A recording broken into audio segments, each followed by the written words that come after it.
The offseason is off to a hot start here on the Cheifs Report with Kansas City, attacking in a lot of different facets. And if you're enjoying the offseason coverage, well, share this video. And if you put it on X/Twitter, I'm going to give you a retweet. Just go down there, hit that share button.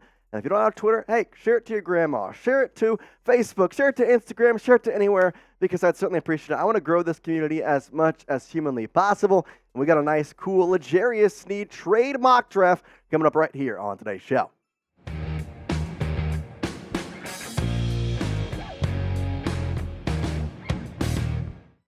Thank you for hanging out with me, Chiefs Kingdom. I'm your host, Jace Andrews, and today I've got a full mock draft where the Chiefs make some interesting trades. I'll kind of leave it at that before we get there. But L'Jarius Sneed, obviously, being a potential trade candidate, I thought it'd be interesting to explore what it would look like if the Chiefs could potentially land a second-round pick for Sneed and what they could do to maybe increase their draft picks and potentially maybe even replace Sneed right away from the draft. So here are the current draft picks that the Chiefs hold at the moment in time. They have round 1, round 2, round 3, round 4, and 2 round 5 picks being via Dallas and a compensatory pick. Now, let's spice this up a little. Obviously, that's a decent amount, and given you just won the Super Bowl, it's pretty good. But I think there's a way where you can really increase those to potentially have almost 8 picks. And we're going to talk about how exactly to do that, and the way to do that starts with L'Jarius Sneed. You're going to trade him to the Los Angeles Rams, and you're going to get a round 2 pick and a round 5 pick at number 52 and number 177. So there's the first trade. L'Jarius Sneed goes to LA. You get 2 picks. But you think I'm done yet? You haven't even seen half of it. The GM Jace is here, and I've got a pretty cool move. So you're going to combo the second round pick that you hold, number 64, given you just got a second rounder from the Los Angeles Rams. You're going to give them to the Steelers. You're going to give your round 1 pick 32, to the Steelers. You're going to move up to pick 20, and you're going to get a round 5 pick with it at pick number 120. Little 2-pick swap here. You're going to move yourself up in round 1. You're only going to have 1 round 2 pick, but you are okay because you traded for a better round 2 pick just a bit ago. Now you do all that. Here's the picks you now hold. Round 1, pick 20. Round 2, pick 51. Round 3, pick 95. Round 4, pick 120. Round 4, pick 133. Round 5, pick 158. And round 5, pick 172. Along with round 5, pick 177. That's a little bit more, a little bit better, and we can kind of start going into why exactly this would work and how the Chiefs can use this to their advantage. But I asked the question before we get into who they draft with those picks. Do you like what I just did? Or you think, what the heck did you do that for? We should have not done that at all. We got to keep the picks the way we are. Well, you can let me know in the comment section down below. Type Y for yes, type N for no. Do you like the trades that I just made, or do you think you would fire me as your GM right away? Let's get into this mock draft. Obviously, you're now at round 1, pick 20.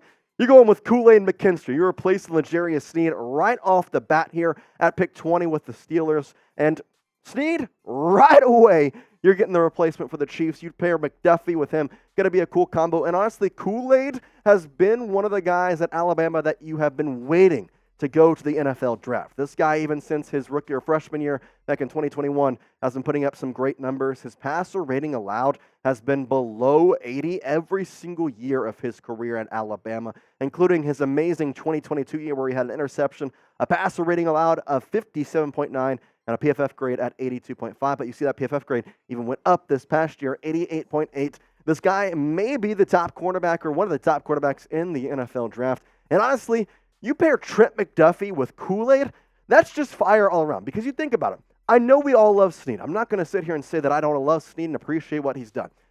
But it's a business at the end of the day. You paired Sneed with McDuffie for 2 years. Now, given McDuffie still has 2 years on that rookie contract, you pair Kool-Aid with McDuffie for 2 years, and then potentially you could sign both of them back.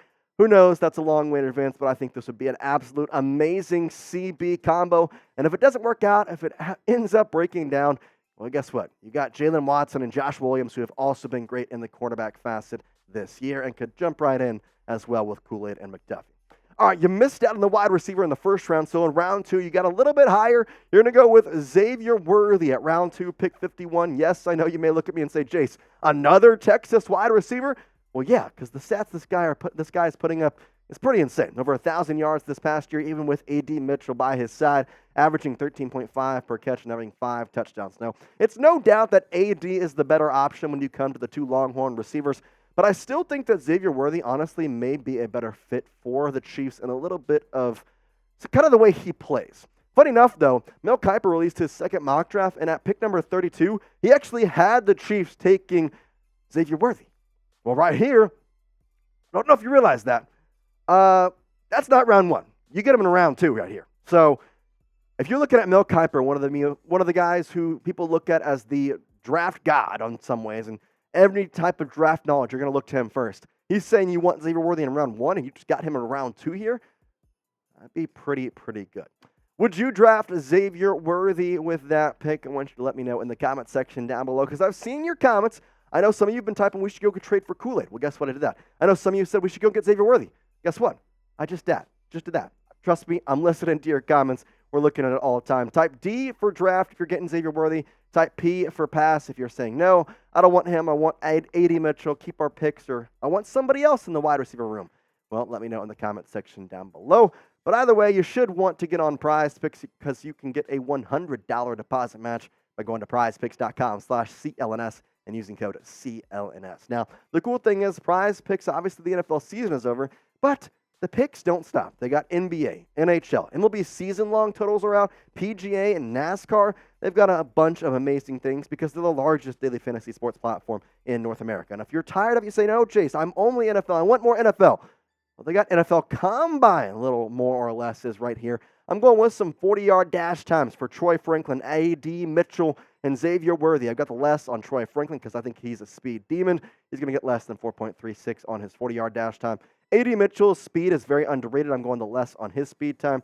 And then Xavier Worthy, as much as I want them to draft him, I think he's not going to be 4.3 40 time. That seems a little fast for him. I'm going the more on that. You can go put these exact same pick downs or some other ones down for the NFL Combine right now. Now, testing my skills on Prize Picks this past season was the most exciting way to play daily fantasy sports. You can continue that because you have the skills. Guess what? You can turn $10 into $250 with just a few taps. They're offering weekly promotions still that can lead to big payouts like Taco Tuesday, where each Tuesday Prize Picks discounts select player projections up to 25% to provide even more value.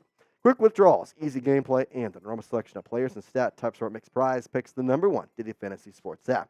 Go to prizepicks.com/CLNS and using code CLNS for that first deposit match of up to $100. Link will be in the comments and the description of this video. Let's continue on with our mock draft here. Obviously, need that interior defensive line help. You get it at round 3, pick 95 with DeWayne Carter out of Duke University. This guy is an absolute beast, 6'3", 305, and he had a really good career in the Raleigh area. 12 sacks, 5 forced fumbles, and 11 pass deflections in his collegiate career. Did also play 5 years at Duke, so he's experienced, and I kind of think that the Chiefs may value that in some ways, just as you're trying to go for a three-peat. Obviously, you could go a little bit more risky, get somebody younger who has played well at round 3, but I think you may go experience on this side, and for a guy who is still a big body, 6'3", 305, he can move pretty well, is similar to Chris Jones in some facets, but he helps buff out the D-line is, I think, the biggest thing. Because honestly, the free agents on there, they scare me. They do. I mean, even if you get Chris Jones back, which I think is the plan right now, there's going to be still some holes you have to figure out. What exactly are those holes? Well, we got Mike Dana on the defensive edge. Luckily, you did draft Felix Enuduke Uzoma. Now, you could have Charles Omenihu back at some point as well, so the defensive edge should be fine. But your tackles, Derek Notty's a free agent. I don't know if they'll bring him back. Tershawn Wharton's a free agent. I don't know if they're bringing him back. Neil Farrell Jr. could come in and play well. Mike Pennell played well in the times that they asked him to. But I think there's a lot of facets here where you're just looking at this and saying, okay, I think we would like to have a little bit more of a depth option there. Guess what? Carter does that. You could pop him into the defensive tackle role right next to Chris Jones. He could kind of play with Pennell and Neil Farrell Jr. and have just in some ways depth options, because that defensive line in the trenches, you get tired quick. You need to be able to have the ability to rotate guys in and out, and I think DeWayne Carter does exactly that. Let's move along here in the mock draft into round 4, where you get a halfback, Braelon Allen, the Wisconsin guy who has grown up in Wisconsin, then went to play at RBU. And the reason you're getting a halfback, well, because you have 2 free agents in your running back room right now with Clyde Edwards-Helaire and Jerick McKinnon. So I think you have to get one in the draft in some facet. Braelon Allen is more than just getting one in some facet. You're getting an absolute beast. His freshman year at Wisconsin, over 1,200 yards, 12 touchdowns, and he's just continued that success. 11 touchdowns in 2022, 12 this past year. Obviously, the yardage went down, but you see he did not play that last game. So he would have been a 1,000-yard rusher if he had the full games played this past season. And honestly, I saw some people talking about Twitter.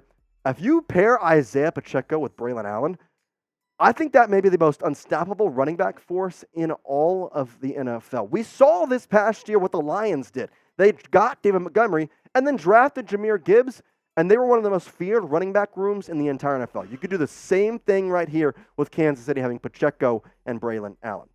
Round 4, pick 133. I'm going to safety, Cole Bishop out of Utah.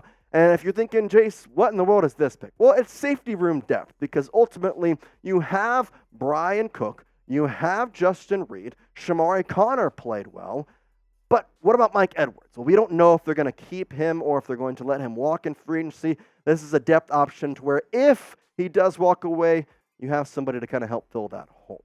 Round 5, pick 158, the tight end, Theo Johnson. The tight end position is one of the older ones for the Kansas City Chiefs who have a pretty high roster. I heard there was a Twitter report from a guy, I believe his name was Jace. Oh, that's right, it was me. Follow me on Twitter, by the way, at Jace Andrews _. That yesterday, actually, when the tight ends had their press conference, Theo Johnson mentioned that he met with the Chiefs at the NFL Combine. He could really be a depth option for Kansas City and help out Travis Kelce. Obviously, I do like Noah Gray and Blake Bell, but I think that they're getting it a little bit old in that position room, so I think it'd be nice to get that selfless plug here. Go follow me on Twitter. You're going to get these reports right away. Not going to have to wait for them here on the videos. Let's go into the round 5, pick 172 pick with your second round 5 pick. Luke McCaffrey, the wide receiver out of Rice. I think this is I'm not going to say a risky pick, but I will say it's something that I've made before because I did this exact same pick on our mock draft just about a week and a half ago. I think that overall McCaffrey just has high upside in the later rounds that I really would like to see if the Chiefs could take advantage of. Almost a 1,000-yard receiver this past year at Rice, 14 average, 13 touchdowns, and 71 receptions. He was pretty efficient when he got the ball. I liked what I saw from him. Honestly, it'd kind of be funny just because obviously you have Christian over there in the 49ers land, but you take his brother and go make him a champion, and Christian McCaffrey still sitting over there with no rings. That'd be pretty funny. And then round 5, pick 177, Jawan Briggs, the defensive lineman from Cincinnati. Again, you're getting defensive line help. This is once again, I'm talking to you need Neil Farrell, and you need to have a couple other guys just be depth roles. It's going to take a little bit for the Chiefs to kind of build up their defensive line from the ground up, and that's why they took FAU last year, because I think they kind of intended on not re-signing Mike Dennett or Derek Nottie. Obviously, though, they didn't expect to have Charles Omenihu tear his ACL, so you got to try and figure out ways to really buff out this line. I think that's another way to kind of add into all of that. So there you go. There's my mock draft with trades to get Sneed to the Rams and make the Chiefs very wealthy in picks this season. I want you to grade my Sneed trade mock draft in the comments of this video. If you're going to give it an A, that means you like what I did, you love what I did. B, C, D, or F, let me know in the comment sections. I hope I'm seeing a lot of A's because I'm pretty proud of this one. I think I could be an NFL GM, but hey, we'll have to see. We appreciate you as always. Hit that sub button. We'll have more videos to come in the coming days. Obviously, getting closer and closer to free agency and the NFL draft. We appreciate you. And for now, peace out.